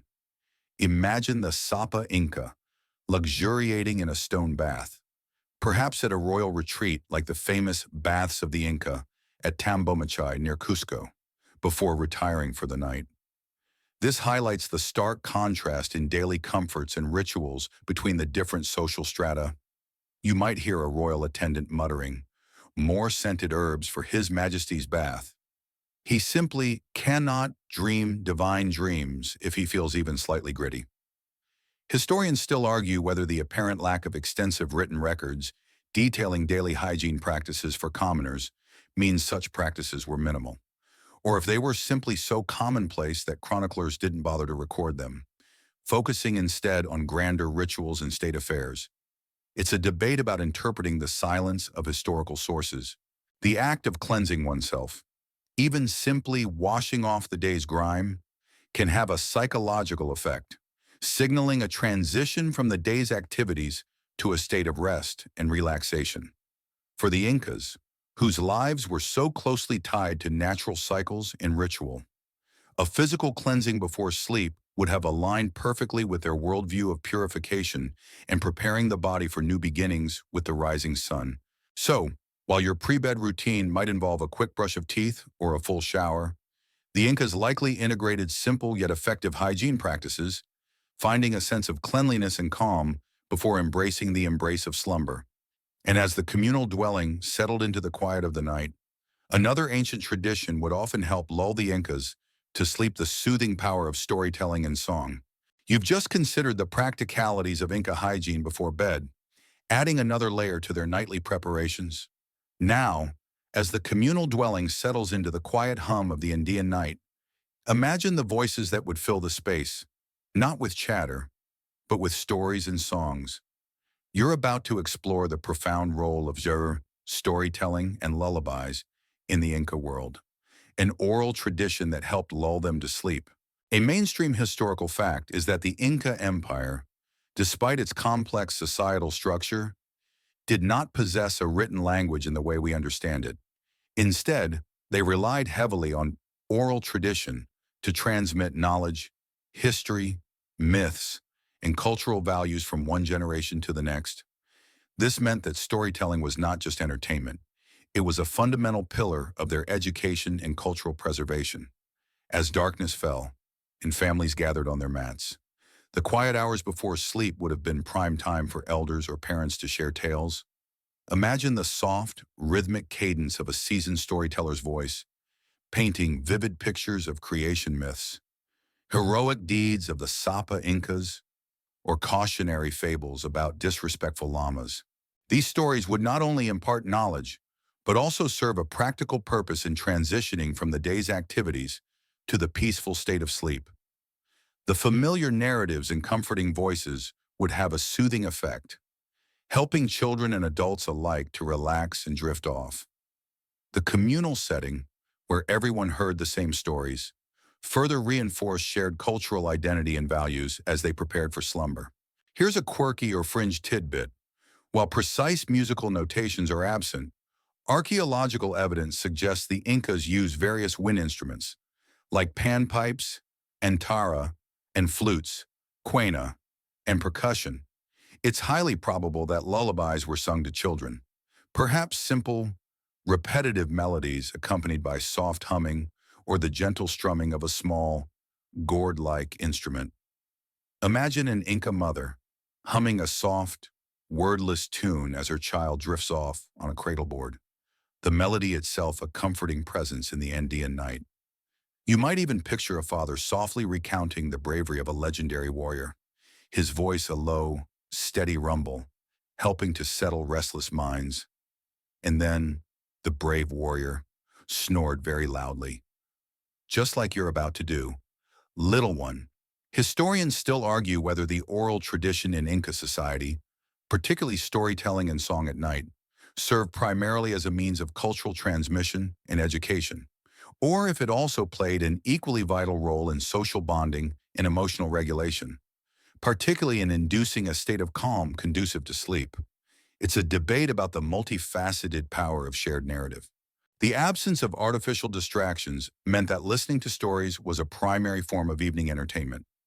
This focused attention on narrative, combined with the gradual winding down of the day, would create an ideal environment for the mind to slow down and prepare for sleep. These nightly sessions were not just about imparting facts, they were about weaving the fabric of their shared world, right there in the quiet of their communal sleeping space. So, while your pre-sleep ritual might involve scrolling through social media or listening to a podcast, the Incas found solace and education in the timeless art of oral storytelling and the comforting melodies of lullabies.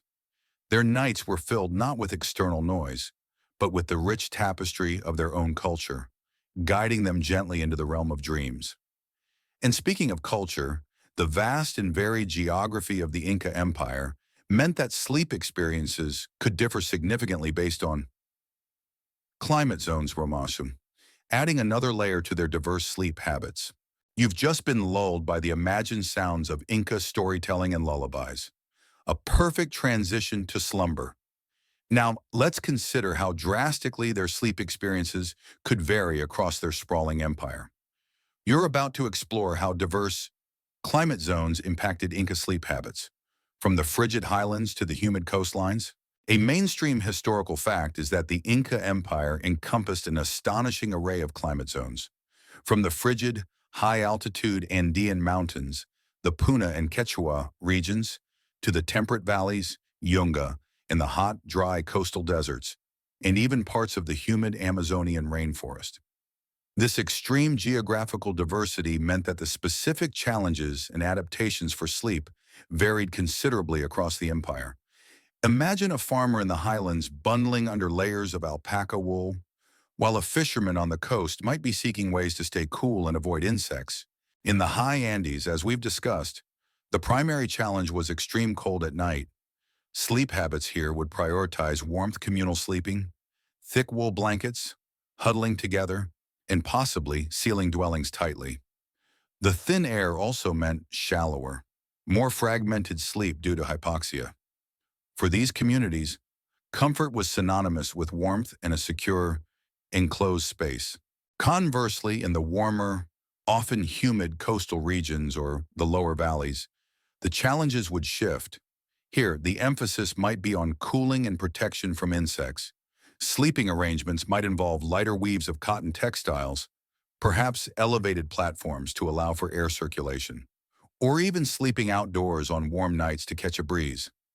The sounds of the night would change too, from the whistle of the wind to the buzz of insects or the distant roar of the ocean.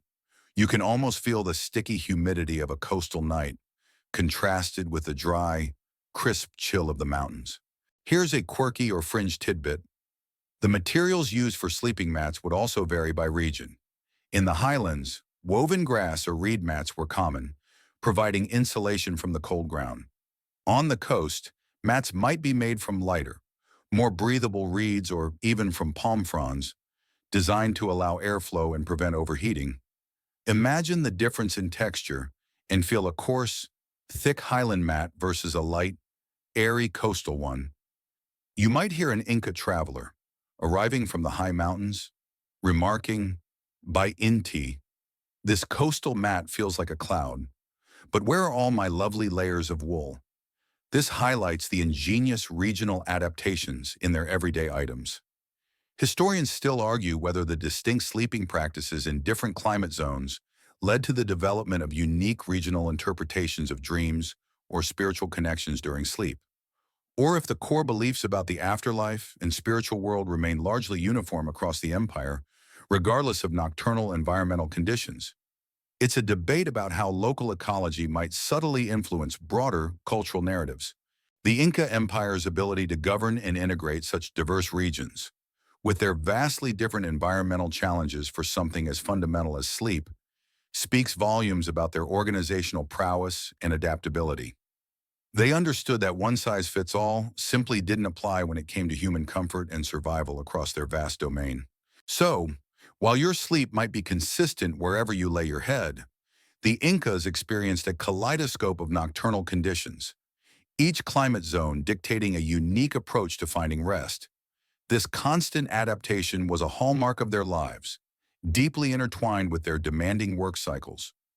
You're about to discover how the rhythms of their daily labor, particularly in agriculture, shaped the very timing and duration of their sleep. You've just explored how the diverse climate zones of the Inca Empire shaped varied sleep habits, from chilling mountain nights to humid coastal ones. Now, let's tie sleep directly to the very engine of Inca society, their incredibly demanding work, particularly in agriculture. You're about to discover how the rhythms of the Darari agricultural rhythms deeply influenced and often dictated the Inca's sleep and work cycles. A mainstream historical fact is that the Inca economy was overwhelmingly agrarian, built upon highly intensive and sophisticated farming techniques, including terracing, irrigation, and diverse crop cultivation: maize, potatoes, quinoa. The success of these agricultural endeavors was entirely dependent on precise timing: when to plant, when to weed, when to harvest.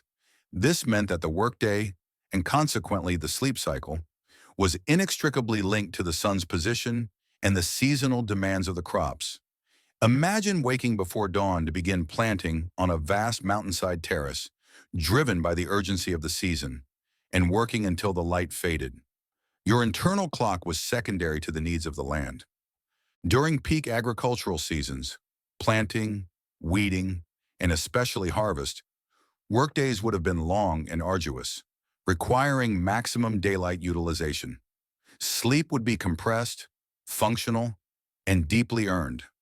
The polyphasic sleep pattern we discussed earlier, with its segmented nights and midday siestas, would have been ideally suited to these demands, allowing for bursts of intense activity interspersed with necessary recovery. There was no 9 to 5 workday. It was a sunup to sundown, and sometimes beyond, commitment. You can almost feel the ache in your muscles after a long day of tilling the soil with a foot plow. The promise of even a brief, deep sleep, a welcome thought. Here's a quirky or fringe tidbit. The Incas famously had no beasts of burden for plowing. Llamas and alpacas were used for transport, not draft work. All agricultural labor was done manually, or with simple tools like the chacatakla foot plow. This incredibly labor-intensive system meant that human energy, and therefore optimal human rest, was paramount. Imagine how critical proper sleep would be when every furrow, every planting hole, every harvest was done by hand. You might hear an Inca farmer, stretching after a long day, grumbling playfully to his neighbor. "My arms feel like I've wrestled a condor. I'm sure Inti himself needs a good nap after watching all that work." This highlights the sheer physical demands that directly shape their need for efficient rest. Historians still argue whether the Incas' highly communal and organized labor system, particularly in agriculture, led to a more synchronized societal sleep rhythm, or if individuals still retain significant autonomy in their personal sleep schedules. It's a debate about the balance between societal control and individual biological needs. The rhythms of the agricultural calendar would also have dictated periods of lesser activity, particularly during the colder, drier months when less planting or harvesting was possible. During these times, sleep patterns might have been more relaxed, allowing for longer, more continuous periods of rest, perhaps with more time for storytelling and social gatherings around the fire. Their sleep wasn't static. It ebbed and flowed with the seasons, a direct reflection of their deep connection to the earth and its cycles. So, while your sleep might be dictated by deadlines and commutes, the Incas' rest was a direct response to the ancient, demanding rhythms of the land. Their sleep cycles were finely tuned to the pulse of their crops, ensuring their survival and the prosperity of their empire. And speaking of where they found this rest, it's time to confront a fundamental difference in their sleeping habits: the near total absence of beds, as we know them, and their reliance on simply sleeping on the floor. You've just wrapped your head around how the demanding agricultural rhythms dictated Inca sleep cycles, a testament to their unwavering connection to the land. Now, prepare to shed your assumptions about what constitutes a bed. You're about to discover a fundamental difference in their nightly repose: the near total absence of beds, as we know them, and their reliance on simply sleeping on the floor. A mainstream historical fact is that formal raised beds, with frames and mattresses, were not a common feature of Inca domestic architecture or furniture. Instead, the Incas slept directly on the floor of their single-room dwellings. This wasn't a sign of poverty or discomfort, it was simply their established practice. Imagine rolling out your woven mat, perhaps made of reeds or grasses, directly onto the packed earth or stone floor of your home. This formed the base of your sleeping area. On top of this mat, they would layer their essential alpaca and llama wool blankets. These layers served as their insulation and cushioning, providing both warmth and a modicum of softness on the firm surface. It was a minimalist approach to bedding, highly practical for a people who valued efficiency and made good use of natural materials. You can almost feel the cool firmness of the floor beneath you, gradually warming with the layers of wool as you settle in for the night. Here's a quirky or fringe tidbit. The practice of sleeping on the floor might have inadvertently contributed to certain physiological adaptations or advantages. Some proponents of floor sleeping today argue it can improve posture, reduce back pain, and even promote deeper sleep by allowing the spine to align naturally. While we can't definitively say the Incas experienced these benefits, it's intriguing to consider that their seemingly basic sleeping setup might have been subtly beneficial for their musculoskeletal health. You might hear an ancient Inca elder, observing a Spanish friar struggling with a soft cot, chuckle and say, "That soft bed looks like a trap for the spine. A true warrior rests upon the honest earth." Historians still argue whether the absence of raised beds among the Incas was purely a matter of resource availability and architectural simplicity, or if it was also rooted in a cultural preference or even a belief about maintaining direct contact with Pachamama Mother Earth during sleep. It's a debate about practicality versus spiritual connection. The simplicity of their sleeping arrangements also meant they were incredibly portable and adaptable. Mats and blankets could be easily rolled up and moved, allowing the single room to quickly transition from a living space to a sleeping area and back again. This flexibility was crucial in their communal homes, where space was shared and multifunctional. So, while your search for a good night's sleep might involve mattress firmness and pillow density, the Incas found their comfort and rest directly on the earth, covered by the incredible warmth of their woven textiles. Their floor-based sleeping was a testament to their practical ingenuity and their deep connection to the natural world. And speaking of practicality and resilience, let's consider how Inca soldiers managed to find sleep amidst the rigorous demands of their military campaigns. You've just considered the fundamental reality of Inca sleep: no raised beds, just mats and blankets on the floor. Now let's pivot from the domestic to the demanding, and imagine the challenges of finding rest when your very life depends on vigilance and endurance. You're about to explore where sleep in military campaigns, and how Inca soldiers managed to grab precious moments of rest amidst demanding expeditions. A mainstream historical fact is that the Inca Empire maintained a highly disciplined and effective military, crucial for both expansion and maintaining control over vast territories. Military campaigns often involved long marches over difficult terrain, sieges, and battles. For soldiers, sleep would have been a precious commodity, snatched whenever and wherever possible, prioritizing utility over comfort. Imagine a group of Inca warriors, after a grueling day of marching through mountain passes, simply unrolling their personal sleeping mats and wool blankets directly on the ground, perhaps huddling together for warmth and security. Their sleep would have been highly adaptable, often segmented and interrupted. Watch schedules would be strictly enforced, with soldiers taking turns on guard duty. Unlike the relative security of a village home, the battlefield or encampment was a place of constant potential danger, requiring a heightened state of awareness even during rest.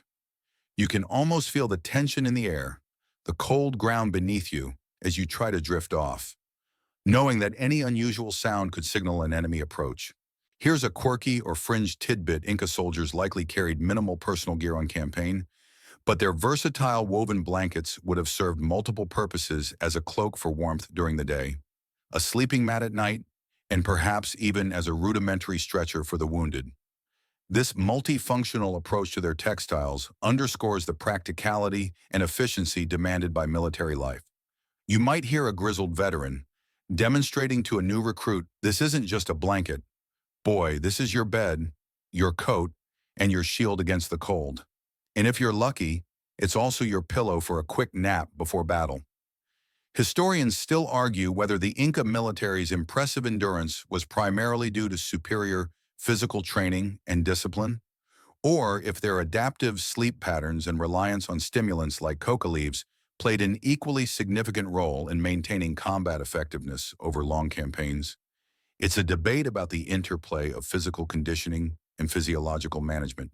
The strategic placement of temporary military camps would have also considered factors like access to water, defensible positions, and sheltered spots for rest. Even in the field, commanders would have understood the vital importance of rest for maintaining morale and fighting capability. A truly exhausted army is a vulnerable one. So, while your sleep might be disturbed by a noisy neighbor, an Inca soldier's rest was constantly shadowed by the demands of war and the omnipresent threat of an enemy. Their ability to find restorative sleep in such challenging conditions is a testament to their resilience and the disciplined nature of the Inca military. And speaking of demanding environments, some sleep experiences were not just about practical rest, but also about profound spiritual connection in sacred spaces. You've just imagined the disciplined, often interrupted, sleep of Inca soldiers on campaign, a testament to their resilience. Now let's transition from the battlefield to places of profound reverence. You're about to explore how sleep might have been experienced within sacred spaces, and whether certain temples or holy sites influence patterns of rest or ritual practices related to slumber. A mainstream historical fact is that the Inca Empire was dotted with numerous sacred sites, or huacas, which could be natural formations, mountains, springs, caves, or man-made structures, temples, shrines. These places were imbued with spiritual power and were central to Inca religious life. While not everyday sleeping quarters, certain huacas might have served as locations for pilgrims, priests, or the Sapa Inca himself to engage in ritualistic overnight stays, seeking divine inspiration, healing, or communion with deities. Imagine a priest spending a night in a small, secluded chamber within a temple, seeking a prophetic dream. These overnight stays in sacred spaces would have been distinct from regular sleep. They might involve periods of fasting, meditation, or the consumption of mild psychoactive plants, as we discussed earlier, to induce a heightened state of awareness or vivid dreams. The very atmosphere of the huaca, purified by offerings and prayers, would have been considered conducive to spiritual experiences during sleep. You can almost feel the ancient energy of the stone, the whisper of centuries of devotion, as you settle down for a night intended for more than just rest. Here's a quirky or fringe tidbit. Some archaeological findings at sites like Machu Picchu include small, meticulously carved niches or small alcoves within walls, which some scholars speculate might have been used for solitary contemplation, meditation, or even ritualistic sleeping, possibly by priests or high-ranking individuals seeking communion with the mountain spirits. While their exact purpose is debated, their design suggests a deliberate provision for quiet seclusion. You can picture a priest, curled up in a snug stone cubbyhole, hoping for a dream message from the Apis mountain deities. Please, just a clear vision tonight, great mountain, and maybe a less rocky pillow. Historians still argue whether the presence of secluded resting or contemplative spaces in Inca sacred architecture definitively indicates widespread practices of ritual sleep, or if these features primarily served as general areas for quiet contemplation and temporary shelter during extended ceremonies. It's a debate about interpreting architectural function and the nuances of spiritual practice. The profound quiet and darkness of these sacred mountain sites, far from the sounds of daily life, would have naturally amplified the internal experience of sleep and dreams. Without the distractions of a bustling communal dwelling, the mind might have been more attuned to subtle perceptions, leading to what were perceived as divine messages or insights. So, while your sleep is probably confined to your bedroom, The Incas might have occasionally sought slumber in places charged with spiritual energy, transforming their rest into a deliberate act of sacred communion. These special nights underscore the depth of their religious beliefs and their intricate relationship with the divine. And speaking of shared spaces, even in their daily lives, the Incas often slept surprisingly close to their animal companions, adding another unique dimension to their nocturnal world. You've just considered the profound quiet of ritual sleep in Inca sacred spaces. Now, let's bring it back to the everyday and consider the very cozy and perhaps surprising proximity of their animal companions during their nightly rest. You're about to explore the common practice of animal companions and sleep, and how domestic animals often share the same sleeping spaces as their Inca human counterparts. A mainstream historical fact is that Inca dwellings, being single-room structures with communal living, would often have housed not only the human family, but also some of their most valuable domestic animals. Llamas and alpacas, vital for transport, wool, and meat, might have been brought inside during particularly cold nights for warmth and protection from predators. Guinea pigs, key, a common food source, were often kept inside the home, scurrying around the floor. Dogs, essential for herding and guarding, would certainly have been present. Imagine sharing your single room, not just with your family, but with the gentle breathing of a llama, the soft squeaks of guinea pigs, and the occasional sigh of a contented dog. It was a bustling, living space, even at night. This proximity of humans and animals served multiple practical purposes. For the animals, it provided warmth and protection from the elements and predators. For the humans, it offered an additional source of warmth from the animal's body heat, a natural, living blanket against the cold Andean nights.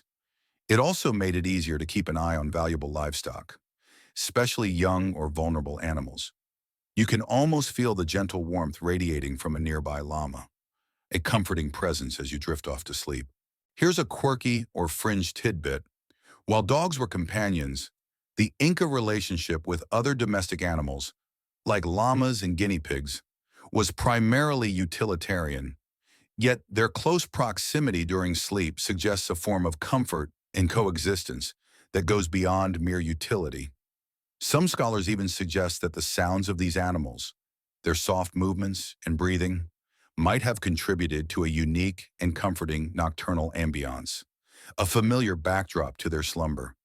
Imagine the subtle hum of a llama or the quiet rustle of a guinea pig, providing a soothing white noise for sleep. You might hear an Inca mother shushing her child. Listen to the happy hum of the llama. Little one, it's singing you to sleep. Historians still argue whether the close proximity of domestic animals in Inca dwellings was primarily a pragmatic adaptation for warmth, protection, and animal management, or if it also fostered a deeper, less tangible sense of interspecies, companionship, and communal well-being. It's a debate about the blend of necessity and connection. This intimate coexistence with animals during sleep highlights the Incas' deep connection to their environment and their reliance on the creatures that sustain their lives. There was no strict separation between human and animal living spaces. Their worlds were intertwined, reflecting a more holistic worldview than our own often compartmentalized lives. So, while your sleep might be shared with a purring cat or a snoring dog, the Incas shared their nightly repose with a whole barnyard of creatures, a testament to their practical ingenuity and their profound interconnectedness with the natural world.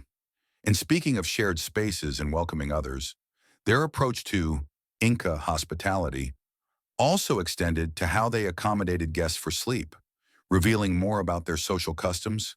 You've just considered the charmingly cozy and practical reality of Incas sleeping alongside their animal companions. Now, let's extend that spirit of sharing and community to those outside the immediate family.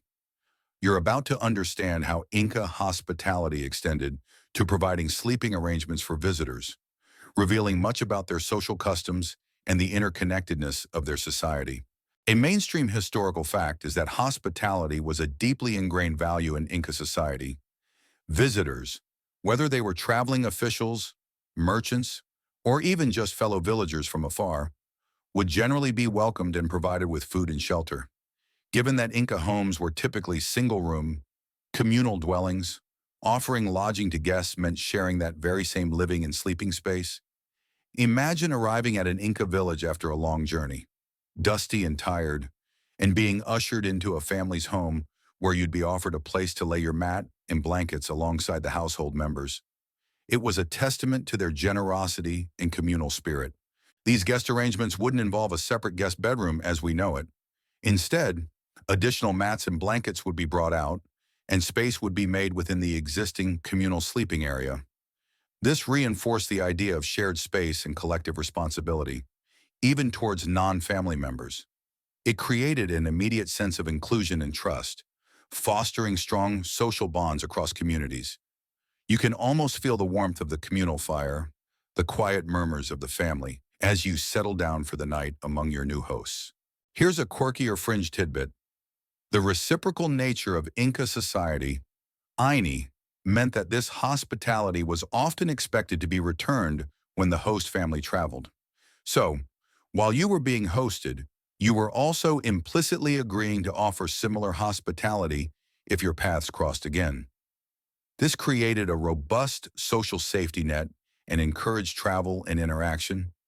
You might hear an Inca host offering you a blanket, casually mention, "And remember, when you come to my village next harvest, my hearth is always warm for you, and I'll be expecting a good story from your travels."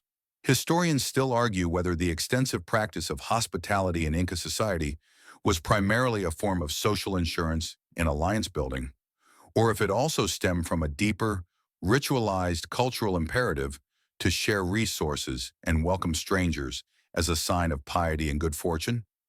It's a debate about the practical and symbolic dimensions of generosity. The provision of basic comforts for sleep, a clean mat, warm blankets, and a safe, sheltered space was a fundamental aspect of Inca hospitality.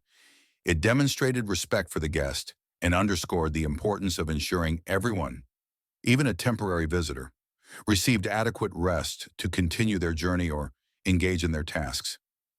This was not just about etiquette. It was a practical necessity in a society where travel was physically demanding. So, while your modern hospitality might involve a private guest room and a fluffy duvet, the Incas offered a more communal, yet profoundly warm and welcoming experience. Their approach to guest sleep was a reflection of their tightly woven social fabric and their deep-seated values of mutual support. And as we consider these ancient customs, it's fascinating to see how some of these traditional ways of resting still echo in the Andean communities of today, bridging millennia with their enduring wisdom. You've just explored the generous spirit of Inca hospitality, where visitors found rest in communal settings. Now, let's bridge the vast expanse of time and see how the wisdom of ancient Inca sleep traditions continues to resonate. You're about to discover the fascinating modern echoes and in sleep today, observing how traditional practices persist in contemporary communities, adapting to, yet still rooted in, their ancient heritage. A mainstream historical fact is that in many rural and high-altitude Andean communities today, traditional sleeping practices still prevail, often due to a combination of cultural inertia, economic realities, and the enduring logic of adapting to the harsh mountain environment. While modern materials like synthetic blankets or foam mats might be available, the fundamental principles of warmth, communal sleeping, and efficiency remain. Imagine stepping into a humble Andean home today and finding families still gathering on the floor for sleep, huddled under layers of thick woven textiles, much like their ancestors did centuries ago. Many families in these remote areas continue to live in single-room homes, or homes with limited internal divisions, making communal sleeping a practical and culturally ingrained norm. This practice fosters family closeness and helps conserve heat during the often freezing nights. The familiar sounds of family breathing and gentle movements continue to form the nocturnal soundscape, a comforting presence passed down through generations. Here's a quirky or fringe tidbit. The use of natural materials for bedding, like alpaca and llama wool, remains prevalent, not just for cultural reasons, but because of their superior insulating properties in the high Andes. You can find vibrant, hand-woven blankets in local markets today that are direct descendants of those used by the ancient Incas. Imagine an elderly Andean woman teaching her granddaughter to weave, sharing the same techniques and patterns used by her ancestors, ensuring the continuity of a tradition vital for warm sleep. You might hear her chuckle. These newfangled factory blankets are soft, yes, but they don't have the soul of a proper alpaca weave, and they certainly don't keep you warm when the mountain wind truly bites. Historians still argue whether the persistence of traditional sleep practices in modern Andean communities is primarily a testament to the enduring practical effectiveness of ancient methods, or if it reflects a conscious cultural preservation in the face of modernization. It's a debate about necessity versus identity. The segmented sleep pattern, too, often persists informally. With less reliance on strict schedules and more on natural light, people may still find themselves waking in the middle of the night for quiet tasks or simply for reflection before drifting back to sleep. The deep quiet of the rural Andes, much like ancient times, encourages this natural rhythm, uninterrupted by urban light or noise pollution. So, while our sleep patterns are increasingly shaped by technology and strict schedules, the ancient Incas' wisdom about rest continues to inform the nightly routines of their descendants. It's a powerful reminder of how resilient cultural practices can be and how deeply intertwined human life remains with its environment and heritage. As we reach the end of our journey, it's time to reflect on all the wonderfully quirky and uniquely Inca ways of approaching sleep, bringing our adventure to a gentle close. You've traveled through thousands of years, from the high peaks to the deepest insights, and even glimpsed modern echoes of Inca sleep. Now, as our journey concludes, let's revisit some of the most amusing and unique aspects of Inca sleep, bringing our adventure to a gentle close and easing you towards your own restful night. This is our quirky sleep recap and wind down. A mainstream historical fact, perhaps surprisingly, is how thoroughly practical and adaptable the Incas were in all aspects of their lives, and sleep was no exception.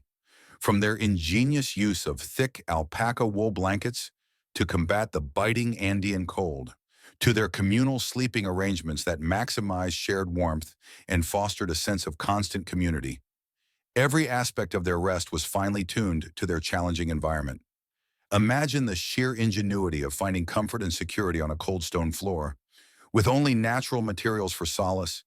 It's a testament to human resilience and resourcefulness.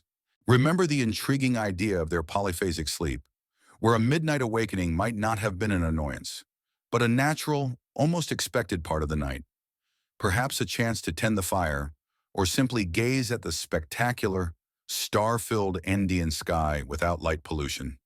It makes our own struggles with insomnia seem almost quaint by comparison, doesn't it? For them, the night was simply a different kind of day, with its own rhythms and opportunities for quiet contemplation. You might even find yourself, tonight, wishing for a brief, natural interlude in your sleep to ponder the universe. Here's a quirky or fringe tidbit to leave you with. Consider the ultimate Inca sleep solution for their leaders, the Malkai, or mummified rulers. Their eternal slumber wasn't about lying still in a tomb, but about remaining an active participant in society, brought out for feasts and consultations. Imagine being mummified and still having a social calendar. You can almost hear a ghostly Sapa Inca being paraded through the city, thinking, another festival. Fine, but make sure my blankets are properly adjusted. It gets chilly out here. Even for the eternally resting, it highlights a wonderfully eccentric definition of sleep and presence that challenges all our modern notions. Historians still argue whether the Incas' unique concept of active mummies fundamentally reshaped their understanding of the boundary between life and death, or if it was primarily a powerful political tool to maintain the continuity of royal authority. It's a debate between spiritual belief and practical governance, wrapped up in a bundle of ancient cloth and bone. From the cradle board that gently rocked Inca infants, to the occasional stuffed mummy for eternal plumpness, to the very real physiological challenges of high-altitude sleep. The Incas approached rest with a blend of pragmatism, reverence, and sometimes a charmingly human touch. Their sleep habits were a microcosm of their civilization, deeply connected to nature, community-oriented, and remarkably adaptable. Now, as the last echoes of the ancient Andes fade into the distance, allow your own body to settle into the quiet comfort of your space. Let the vivid imagery of Inca nights, cool and stardusted, gently dissolve. Feel the softness of your own bed, the familiar weight of your blanket, a safe haven from any lingering thoughts of thin air or communal sleeping. There are no more long journeys to make, no more ancient mysteries to unravel tonight. Your own restful slumber awaits, a personal journey into peace. Allow your eyelids to grow heavy, your breathing to deepen and slow, and your mind to quiet itself. All is calm, all is still. Just breathe, let go, and allow yourself to drift into the deepest, most comforting sleep. Sweet dreams.